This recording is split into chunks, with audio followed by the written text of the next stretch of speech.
Back for part 2, logarithms, day 2. This is a bit of a strange type of question. It's almost a little bit backwards question, right, in terms of log x and log y. So that means these answers should have log x and log y in them only, not a mixture of all this stuff. Basically, we have to break this stuff up. Notice it's multiplying on the inside, so that means when I break it up, it's going to be adding. That's one of our log rules, right? Well, log base 10 of 1,000 is 10 to the exponent 3. This is a part that I'm allowed to use, and that's 3. 3 plus log x is the answer there. Here, I could think of this, the square root behaving on both things inside the log, right? So I could think of it like this if I wanted to.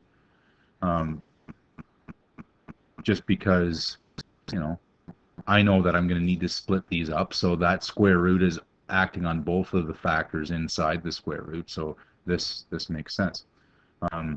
Now, well, I got log of two things multiplied on the inside. That means they're adding on the outside, and split them up like this.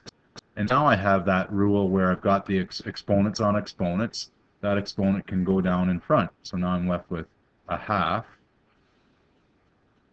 log x, see, in terms of log x, plus a half log y. And all we're doing is practicing our rules here. Bit of silly questions, but we're practicing.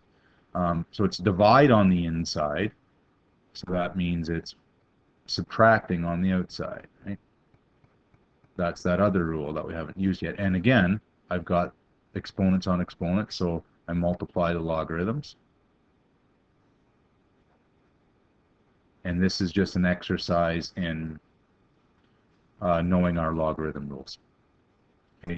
These types of questions were, back in the day, these sorts of things like the log of numbers would be in a table somewhere, and we're easy to go 3 times a number, right?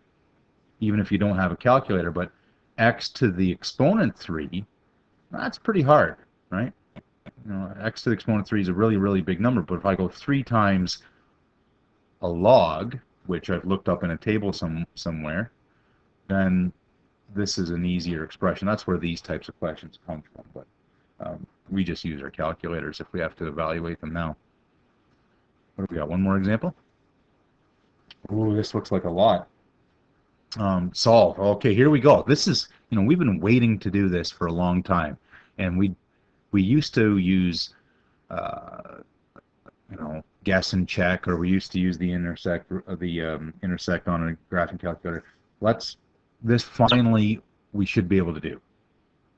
But notice that we can't really. We know basically the opposite operation of exponential function base 2 is the logarithm base 2, right? So we could take the logarithm base 2 of both sides, and remember, opposite operation, just like if it was square root, well, we'd square both sides, but that's not what it is. It's exponential function on this side, so we do a logarithm on both sides.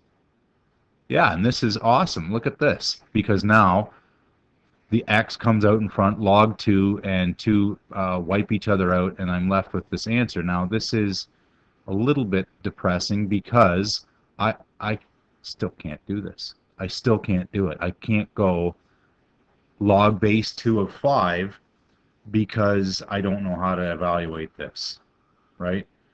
So, okay, well, maybe it would be nice to use our calculator somehow for doing this. Well, what log base do we have? Well, we've got base 10. Let's take, instead of taking log base 2 of both sides, let's take log base 10 of both sides. So I'm going to take the log base 10. And remember, I don't write log base 10 in there. Well, what happens here? Well, the x comes down in front.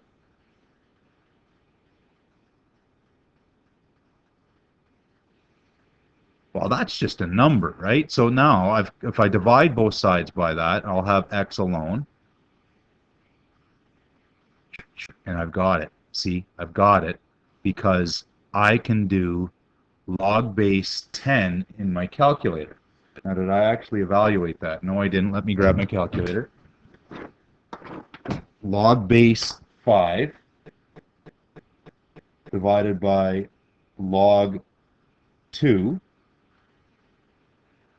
So log 5 divided by log 2 is about 2.3.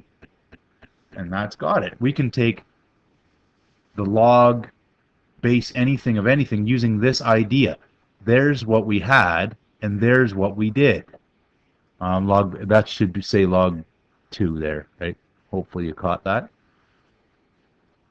Divide both sides. And so here, if I had log base anything of anything, well, it's the log of the inside thing, the log of the power over the log of the base. And this is base 10. This is a button on your calculator now. So if I wanted to do log base 9 of this big, long, awful thing, well, then I do the log of the power over the log of the base, and that's awesome because I can actually do that. 4976 log divided by 9 log, and that's around 3.87. And all of these problems that we had to use our graphing calculators for, or whatever, now we can do. A couple of more examples here to finish off the class. Again, if I want to, this isn't 9 or 27 or 81 or some number that I could write as a power of 3. I'm going to take log of both sides. I want to get the unknown out of the exponent. The operation I use is log. Now, the exponent happens to be an expression, so I got to be a little bit careful here. That's log 3 equals log. And anytime you get nervous about having an expression like log 3 or log 11 sitting there on your paper, you could just fire it into a calculator. But I'd like to do all the calculator steps at once.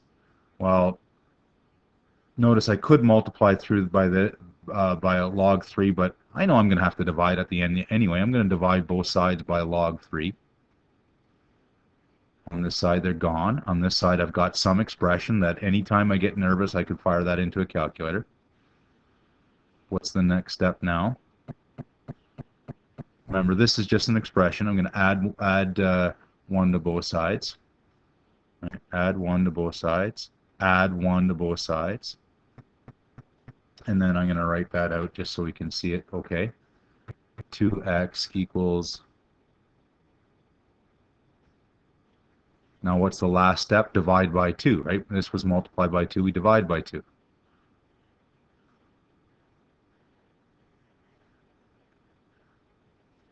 Divide by 2. And this, put into your calculator in one step, use brackets, all that business. Let me see if I got a calculator up. No, I don't, but I bet you I can real quick. Maybe I can't real quick. Sure I can. Sure I can. Where is it? Accessories. Calculator. And so I'm going to use a bracket. 11 log divided by 3 log. And this is the older style calculator where it doesn't always look exactly the way you want it. You kind of have to do things backwards, older style. Plus 1 end bracket divided by 2. Where's my divide? Divide. There's the divide by 2. And I get around 1.59. Rounded, approximate answers. And this is the sort of question we see all the time. This is, Ferd's investing something, and he starts with $100 and it earns 4% a year, and how long until it reaches $500? And we've solved these problems before, but now we can do them algebraically, right? First step I'm going to do is divide by 100 on both sides. Take log of both sides to get the unknown out of the exponent.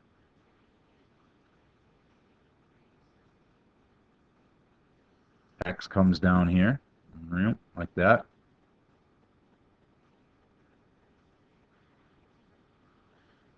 Get x alone, I got to divide by that. And again, put that into your calculator. If you're having calculator issues, don't be afraid to ask in class. And that I got was about 41. Around 41. Next day we start solving problems, and they're going to feel a lot like that. Maybe we have to write the model down first. But that's it for logarithms day 2.